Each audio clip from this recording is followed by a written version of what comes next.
You saw this video, clicked on it, and probably thought, wait a minute, you're not the specimen of a man who won the Good Looking Guy award.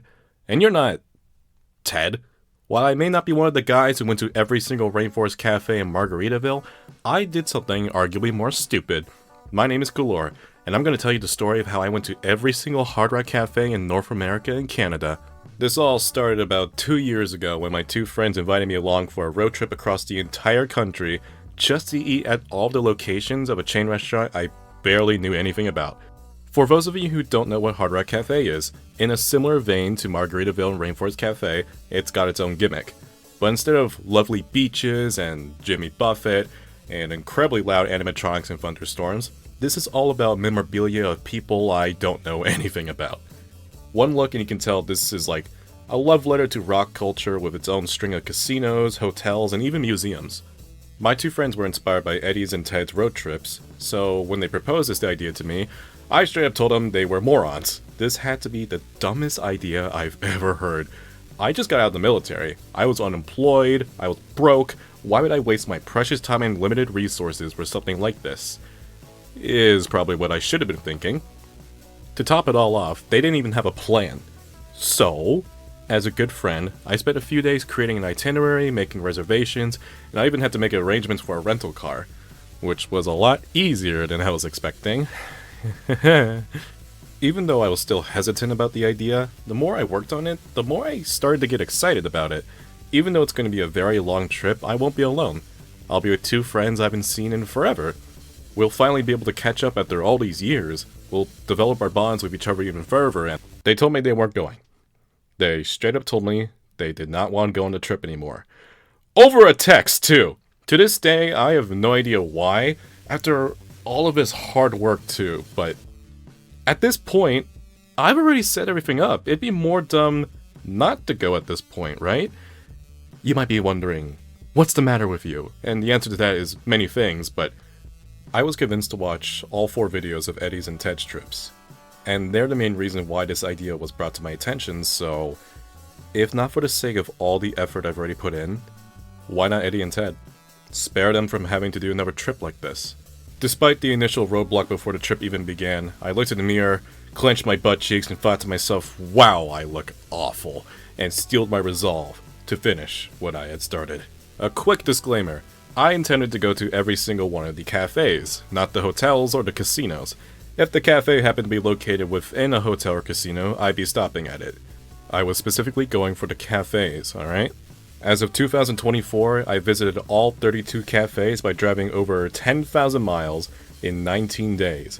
And for reference, it took Eddie and Ted 21 days to visit the 18 rainforest cafes that were still open. And they visited the 22 Margaritavilles in 24 days.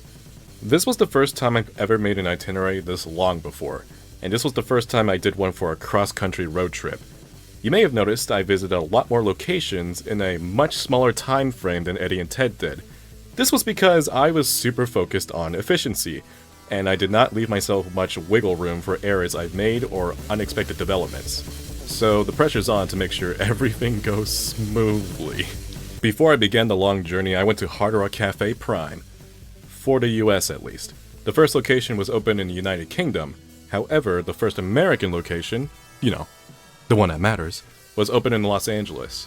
Joining me for dinner are my two childhood friends, V and Andy. V is going to be joining me for the Californian locations because he's actually a good friend.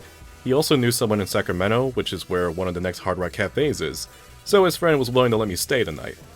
Now, I needed all the help I could get because believe me, this trip was not cheap. Which brings me to this video's sponsor. This video was brought to you by me! Did you think I need to sell my soul to some company to financially support my shenanigans? Admittedly, it'd be nice, but that didn't happen. This video is only possible because of yours truly. So next time you feel down on yourself or think you won't amount to anything, forget that nonsense. Take life by the neck and choke it till it's at your mercy. Seize control of your own life, and I have no idea where I'm going with this analogy. My point is, live your life. You're in control of what you do with your time, and I find it bleak to be at the whims of circumstance. At the time of the making of this video, I'm not in the best place. But I won't let that stop me from trying to enjoy life. There's no grand scheme or any real rhyme or reason for this video besides how It's a story, and I doubt you'll find another quite like this.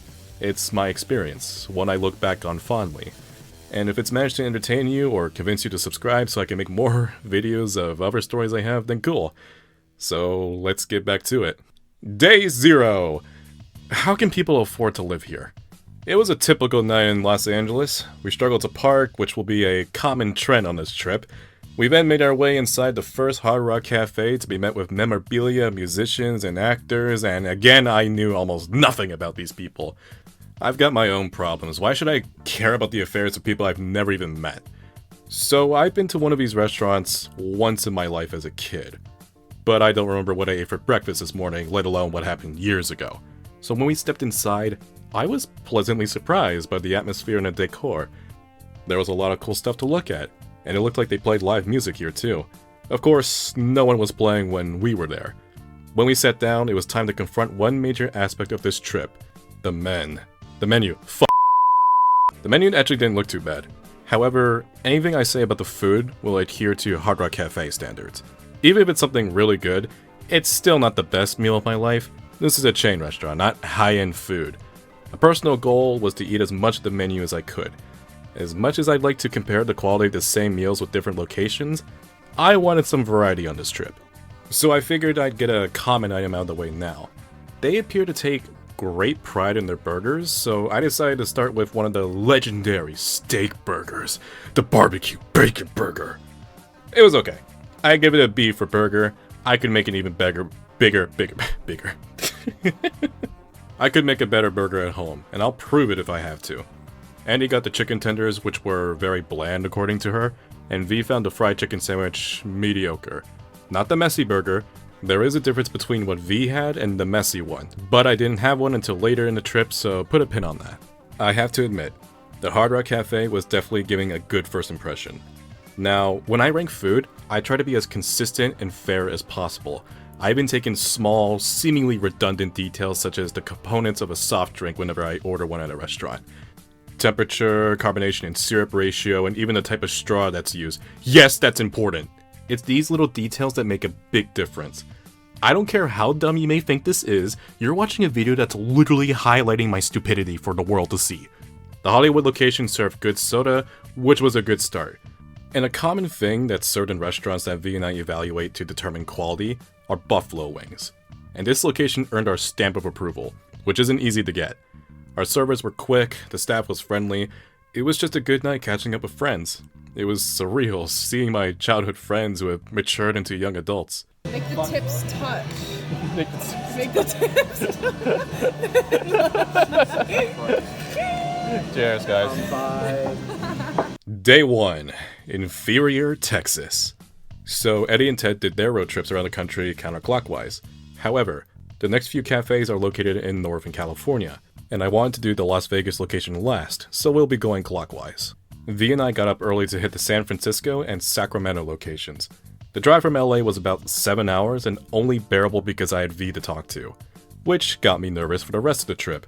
What are you gonna do with all this crude oil? Dump it in the sea! But before we knew it, we were in San Francisco and about to eat our second HRC meal. I regret everything. Not as impressive as the LA location, but still looking pretty good. I got the twisted chicken mac and cheese, which immediately became a favorite of mine. I'm not even a big fan of mac and cheese, it was just really good. And V got the pulled pork sandwich, which was decent in his books. Our stay wasn't long though, we still had to hit Sacramento. Why are we driving into Silent Hill? This is not what I was expecting. This is so ominous, bro. Bro said, let's go to every Hard Rock. No, we're going to Silent Hill. V's friend Mika was joining us for this one, and she was kind enough to let us stay at her place for the night.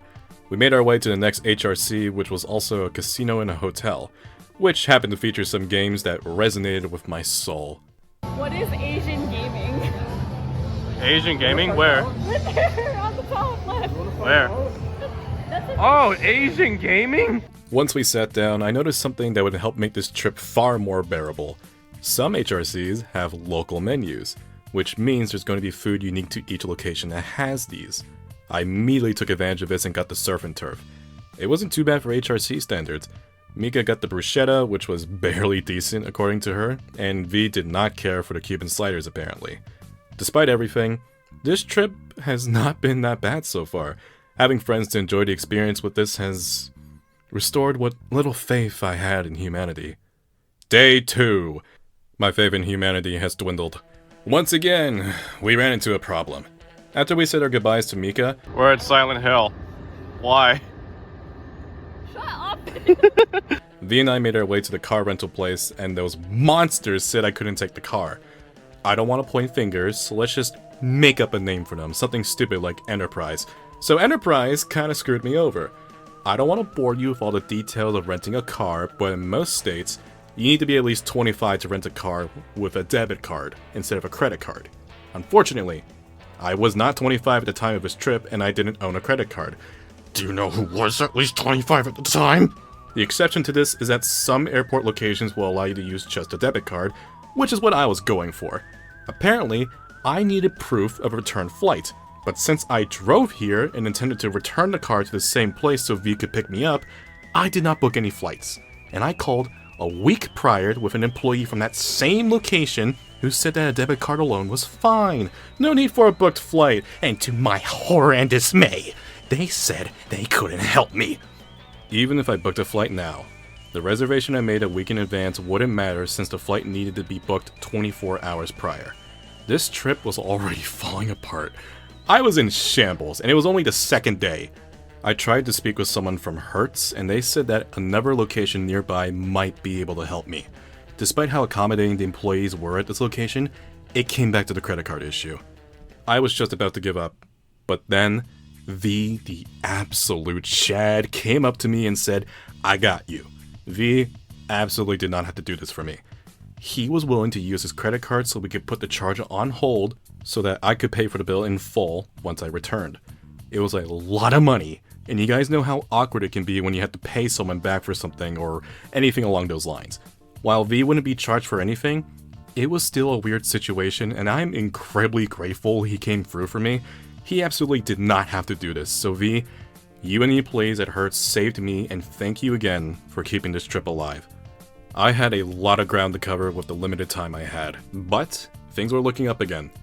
I said my goodbyes to V, and not even an hour in, I began to miss V. The best part about trips like this is being able to learn more about your close friends, talk about silly things, even have deep, meaningful conversations about the beauty of the world. It's a chance for us to express our views, no matter how invalid they may be, you know? Cereal is not a soup. It is absolutely a soup. It's not a soup. By all intents and purposes, by the definition of a soup. It's not it a is soup. Yes, it is. You know what soup is? It's broth. It's like eating ramen or something. That's soup. That constitutes soup. No. A soup is a liquid with materials inside it that can be consumed. That is what a cereal is. No, it not? cereal is cereal. Soup is soup. It's its own. It's same thing. It is what? 100% Do you think? fucking soup. Do you think? Oh, because a hot dog is a sandwich, then because you're putting meat between two slabs of bread. Is that your? That's your logic right now. Yes. No. Yes. Hot dogs aren't sandwiches. Tacos are also sandwiches. Tacos aren't sandwiches. They are 100% a sandwich. They're not sandwiches. Cultural differences. Day 3. Oh my god, I hate winter. After my first solo drive, I made it to Salt Lake City and retired for the night. And on the way, I picked up a little passenger. A little thing to attach myself to so I could find the resolve to finish this stupid road trip. Safety first. My inexperience with planning trips like this definitely showed with how I gave myself little legroom to work with if something went wrong. I barely managed to make up for the time lost the day prior. The only reason I was under the impression I could get away with such constraints was because I had originally planned for 2 more people to join me for this trip. 2 backstabbing Another challenge I was going to have to face was how I was doing this in the winter. The cold sucks, and as Eddie so eloquently put it, rain makes the road slippery, which means it's dangerous. Now imagine going on icy roads with little experience in dealing with it. Not to mention, I don't have any snow tires on this car. The drive to Colorado was one of the longest drives and had me incredibly paranoid the whole way. I'm going to be in a bit of a dry spell of HRC for this portion since the next location I'll be heading to is in Chicago. Why was I jeopardizing my well-being and future to go to all the locations of a franchise I don't even particularly like? I could be doing anything else with my life right now. Even doing something unproductive would be better than this, but thankfully, There weren't any major issues as I made it to my friend Paige's place. Roch Air Force. She was kind enough to let me stay at her place and even took me out for dinner. While making sure the child was included, of course. Why does everyone feel the need to do that, bro? Day 4. The road and road trip. Even though I wasn't sick of HRC yet, I was certainly getting sick of the driving. Not much to say about this one. Paige sent me off with some extra supplies, and I hit the long road to my next spot, Omaha. Thankfully, I wasn't dealing with low visibility or large hills with slippery roads that could send me careening off the mountain. I finally got to the hotel and settled down. I also happened to find this really nice steakhouse called Firebirds right by it. I got this filet mignon wrapped in bacon along with this Cajun butter that gave this nice little kick.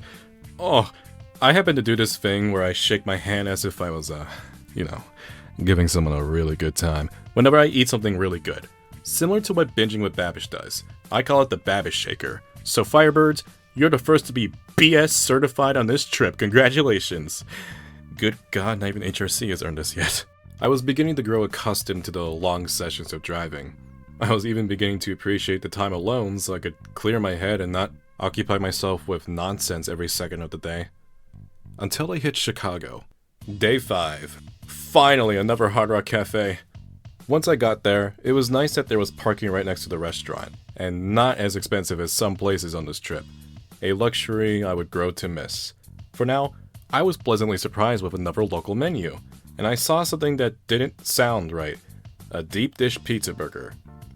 I mean, I've gotta try something on the local menu, and this is Chicago. They're famous for trying to pass casseroles off as pizza, right?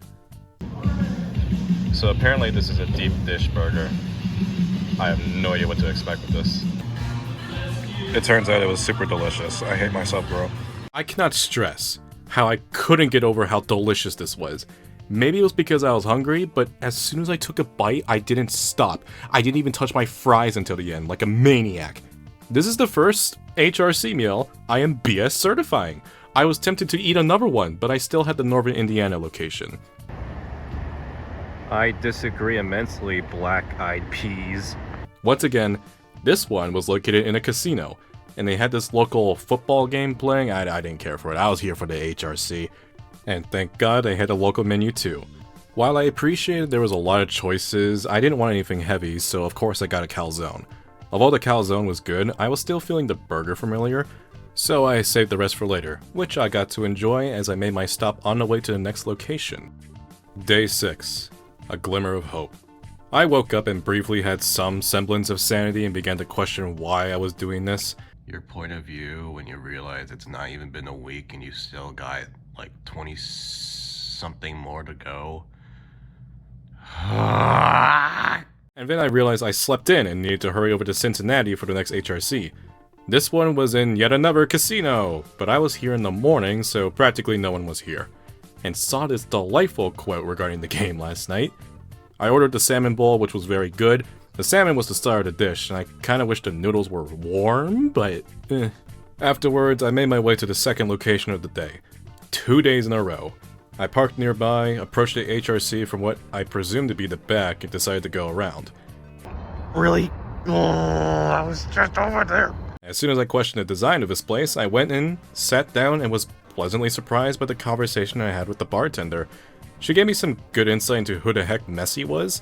He's like the ambassador of HRC. I figured he was some sort of musician, so when I asked about what songs he's known for, my bartender laughed and said he's a soccer player. Like, the quintessential soccer player. A lot of HRC employees were expecting a musician as well, but hey, this guy got it for some reason. When I told my bartender my story, she told me to wait for a second. A few minutes later, the manager came out and greeted me. Now, just about everyone I've spoken to on this journey thus far has poked fun at me or found this whole trip incredibly stupid, which they're right, they're not wrong, and it didn't bother me that much, but it meant a lot when the manager listened to my story and even praised me for doing something so bold. He even allowed me to pick a shirt to take for free as a memento of his location, so Erica, Igor, thank you both for making this spot special in my heart. And then I found out the place closed! When Igor made the offer, I felt bad about eating just a flatbread and decided to order some ice cream as well. The flatbread was pretty good, incredibly light and an appetizer I get with friends. The ice cream was what you'd expect from a place, but it had that special touch, you know? After I said my goodbyes to Igor and Erica, I began the journey to Buffalo where I'd be eating at 2 more locations. That's 3 days in a row! Day 7, Niagara Falls, my childhood. God, it's been like, I think a week at this point. I've begun losing track of time. I just want to stay in bed. I had like the best heavy sleep last night, but I just wonder why I'm even doing this. Did you sleep well, kiddo? He's also staring at the ceiling. That's not a good sign. Alright, so 3 days in a row of 2 locations sounds bad, right? Well, this was merely the beginning of what I'd like to refer to as the HRC Gauntlet. It's not going to get better from here. Most of the cafes are here on the East Coast, so I'm in for a lot of this menu. These local menus are my saviors right now, at least until I got to the American Niagara Falls location. I was super excited to be here because this was a big vacation spot for me as a kid, but that was on the Canadian side. This HRC was much smaller and gave more of a cozy vibe, but I made the mistake of getting this bland vegetarian pasta off the local menu. Not only was it just a bunch of carbs that filled me up, but it also made me realize how vegans are crazier than me if they thought they could live off of garbage like this, but hey, to each their own. I didn't have much time to ponder on it though. I got back in the car, drove over Rainbow Bridge, and crossed the border rather easily, actually. I parked and immediately made my way to the falls and was in awe of the sight. This was a major nostalgia trip for me, back when things in my youth were simpler, enjoyable even. I didn't care about the cold anymore at this point. This part of the trip was about to get better as a childhood friend of mine, Donnie, whom I haven't seen in 12 years, came down from Toronto to join me at the next HRC. It was incredibly surreal to see someone after so long. She had grown and changed so much, and yet she had this air of familiarity about her, which was comforting. Of course, I got poutine, and Donnie got the mac and cheese, which I was happy to hear she enjoyed as much as I did. I also ordered bodacious tenders. They're unique to this location, and were different compared to the normal ones, somehow. I'd have to find out later since we barely finished our meals. Bodacious. It turns out catching up with someone you haven't seen in over a decade can pass the time, because once we had left the restaurant, I realized I was 4 hours behind schedule. And what didn't help was when I tried to head back to the States. When the guy asked why I was heading back to the States after being in Canada for less than a day, I figured I gotta be honest, so I told him about this trip. He just... he gave me this look and said, "Yeah, you've been selected for a random inspection." Like, yeah, that makes sense. I mean, I look so sus. I can't get around that. The guys at customs were really courteous though, and one of them even commented how he figured I was ex-military with how clean the car was. I didn't want to admit to him it was a rental. The same guy even admitted how my leftover chicken tenders smelled really good, so I guess they were bodacious after all. Well done, Canada. You got something right. After that, I was driving a lot later than originally planned, which made the road to Foxwoods much more ominous than I was expecting. But I got to my destination safely and I was ready to go to bed. Day 8. The HRC Gauntlet. After 3 days of visiting HRCs with 2 per day, I could finally take a much needed break. Oh, no, there's 3! I got hit 3 today! I was beginning to have a lot of negative feelings, so I sought out guidance from the old masters. Are you being paid by the Rainforest Cafe?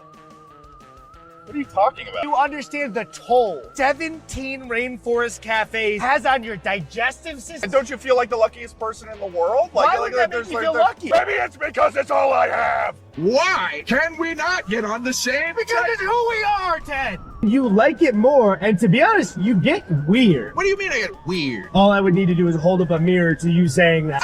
I said yeah! You said it a 3rd time! Fuck! I am so screwed. If they thought visiting 2 locations in a day was bad, they had yet to visit 3 after a whole marathon prior. The Foxwoods location was just down the street from my hotel, and it was another casino. I decided to finally try the Messy Burger, and it was good. I sort of wish V had this one as well as a means to compare the regular fried chicken sandwich. If I had him here! I couldn't rest though, because I had to drive straight to Yankee Stadium next. I was sort of hoping for a crowd, even if it meant waiting for a table, because the majority of these locations haven't exactly had a lot of company. I was only met with a practically empty restaurant. The flatbread I ordered was okay, and I forgot it wasn't baseball season, so nothing of interest was going on here.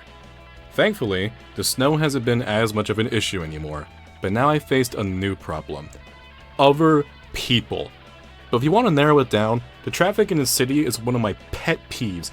Not only was the parking awful, I had to navigate these streets carefully and make sure no one was making their problems my problems, which is unfortunately a common thing whenever someone is behind the wheel. Thankfully, I found a spot and made my way towards the Times Square HRC. Okay, that turns out that was the hotel. When I got to the actual cafe, I was pleasantly surprised. For once, there was a large crowd. While I did have to sit at the bar, I wasn't hungry enough for a meal, so I ordered a milkshake, which was...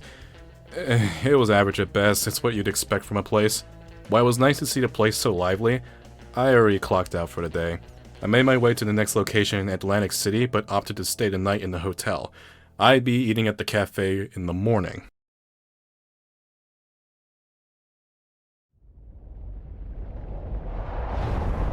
Day 9. The turning point. My goal is to eat at every Hard Rock Cafe according to the official website. I don't care for the hotels, even though the hotel menus offered a wider array of food. To my delight, I saw they served Eggs Benedict, which is my favorite breakfast dish. But to the surprise of absolutely no one, they didn't serve it in the actual cafe. Even when I requested it, they said they couldn't make it. Why? I could easily pay for the hotel price. I could even order it last night because the kitchen was closed by the time I got there. You made this personal, HRC. It's one thing to make me give you so much of my money for food that's hit or miss, but to deny me of something I love? Oh, it's on now. Instead, I had a typical American breakfast. I'd rather go to Denny's, if I'm being frank. Next was Philadelphia, which wasn't too far from where I lived when I first came to the States. But I didn't have time to go visit any childhood neighborhood. I was in a huge time crunch today because we have reached an all-time high with HRCs visited in a day. After visiting 9 locations in the past 4 days, I need to visit 4 today. While the Atlantic City location was easy because I practically stayed the night at it, I had to hurry because the DC location closed a bit earlier compared to the other locations, and my time estimates weren't always perfect. I gave myself leeway with some extra time to make pit stops and other miscellaneous things on the schedule, but I needed to hit DC to ensure this trip continued smoothly. First, Philly. On the way to the HRC, I saw so many stands for cheesesteaks and I was hoping the HRC served those as well. I mean, why wouldn't they? They didn't have it. They had chicken cheesesteaks, which only had chicken, which was so misleading for me because I've never had one before, and I thought it was just gonna be a mix of beef and chicken or something like that. The name of the food wasn't confusing. It's fine. It's fine. It's fine. I don't mind being denied 2 of my favorite meals in one day. I'm loving this trip. No regrets, no pent-up rage whatsoever. Next was the Baltimore location, which was along the docks, which was kind of cool. I don't have much to say about this one. It was practically empty. I had the sliders because I wasn't too hungry. They were okay, but if these are practically fun-sized versions of their regular or legendary steak burger I've yet to eat, I'm not impressed in the slightest. And finally, after this super long day, Washington, D.C. Thankfully, I made it before they closed, and it was actually quite nice inside. A lot of people were here and appeared to be having a good time. The vibe was nice, but what about the food? Is that bread pudding on their local menu? I love bread pudding, but after being robbed all day of things I would have loved, what were they gonna do? Tell me they were sold out? Give me food poisoning? This bread pudding was the first thing I've had in years to bring a genuine smile to my face. That's not hyperbole, and this goes beyond the HRC standards I've been stuck with for so long.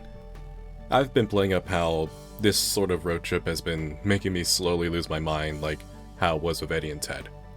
And it has been really funny, it's just that in the moment, it certainly wasn't feeling that way. After a series of events that made this day pretty bad. It was just a nice change of pace to have something that made me feel content.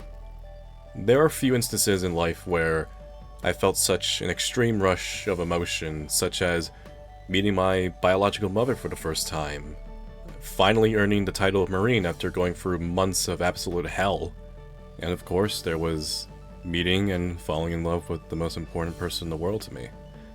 And yet, for some asinine reason or another, at this point in the road trip, when I was contemplating giving up, just tasting this one spoonful of bread pudding of all things, the flavors unearthed a few core memories of mine that reminded me, despite how many obstacles, no matter how much strife there may be, there are good things in just about anything. It just takes a matter of how much effort you're willing to put in to find that. So with that in mind, I found the resolve to move on to the next part of this journey.